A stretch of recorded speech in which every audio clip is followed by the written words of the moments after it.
सर्वशक्तिमान पिता धन्यवाद करते हैं आज के सुंदर बाइबल अध्ययन के लिए। खुदावन हर एक को बड़ी बरकत दे, आशीष करें पिता। यीशु नाम से मांगती हूँ, आमीन। हम पढ़ेंगे नीति वचन का 23 अध्याय।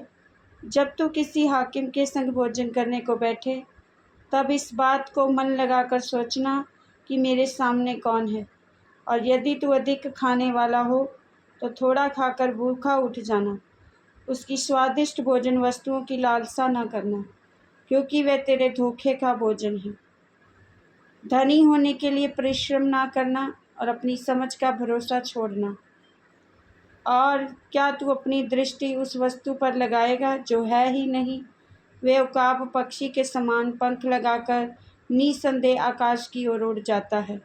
जो डाह से देखता है उसकी रोटी ना खाना, ना उसकी स्वादिष्ट भोजन वस्तुओं की लालसा करना, क्योंकि जैसा वह अपने मन में विचार करता है वैसा वह आप है। वह तुझसे कहता तो है खा पी, परंतु उसका मन तुझ में लगा नहीं। जो कोर तूने खाया हो उसे उगलना पड़ेगा, और तू अपनी मीठी बातों का फल खोएगा। मूर्ख के सामने ना बोलना, नहीं तो वह तेरे बुद्धि के वचनों को तुच्छ जानेगा। पुरानी सीमाओं को ना बढ़ाना और ना अनाथों के खेत में घुसना, क्योंकि उनका छुड़ाने वाला सामर्थी है। उनका मुकदमा तेरे संग वही लड़ेगा। अपना हृदय शिक्षा की ओर और अपने कान ज्ञान की बातों की ओर लगाना।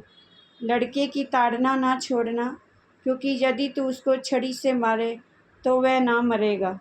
तू उसको छड़ी से मारकर उसका प्राण अधोलोक से बचाएगा। हे मेरे पुत्र, यदि तू बुद्धिमान हो और मेरा ही मन आनंदित होगा, और जब तू सीधी बातें बोले तब मेरा मन प्रसन्न होगा।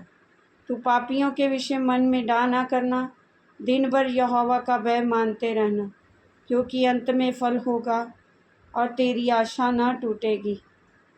हे मेरे पुत्र, तू सुनकर बुद्धिमान हो और अपना मन सुमार्ग से सीधा चला।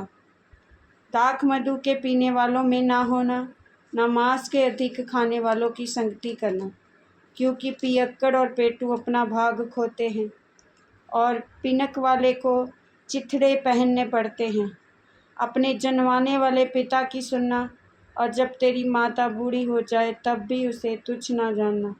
सच्चाई को मोल लेना, बेचना नहीं, और बुद्धि और शिक्षा और समझ को भी मोल लेना।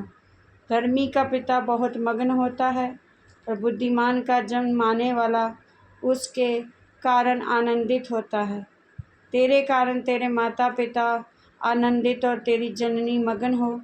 हे मेरे पुत्र, अपना मन मेरी ओर लगा, और तेरी दृष्टि मेरे चाल चलन पर लगी रहे। वेश्या गहरा गड्ढा ठहरती है, और पराई स्त्री सक्रिय कुएं के समान है।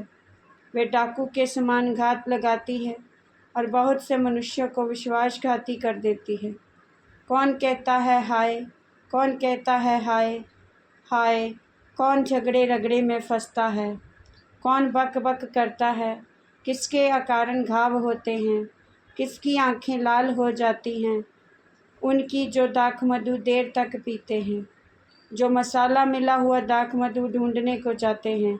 जब दाख मधु लाल दिखाई देता है और कटोरे में उसका सुंदर रंग होता है, और जब वह धार के साथ उड़ेला जाता है, तब उसको ना देखना, क्योंकि अंत में वह सर्प के समान डसता है और करैत के समान काटता है। तू विचित्र वस्तुएं देखेगा और उल्टी सीधी बातें बकता रहेगा। तू समुद्र के बीच लेटने वाले या मस्तूल के सिरे पर सोने वालों के समान रहेगा। तू कहेगा कि मैंने मार तो खाई, परंतु दुखित ना हुआ। मैं पिट तो गया, परंतु मुझे कुछ सुधि ना थी। मैं होश में कब आऊँ? मैं तो फिर मदिरा ढूंढूंगा।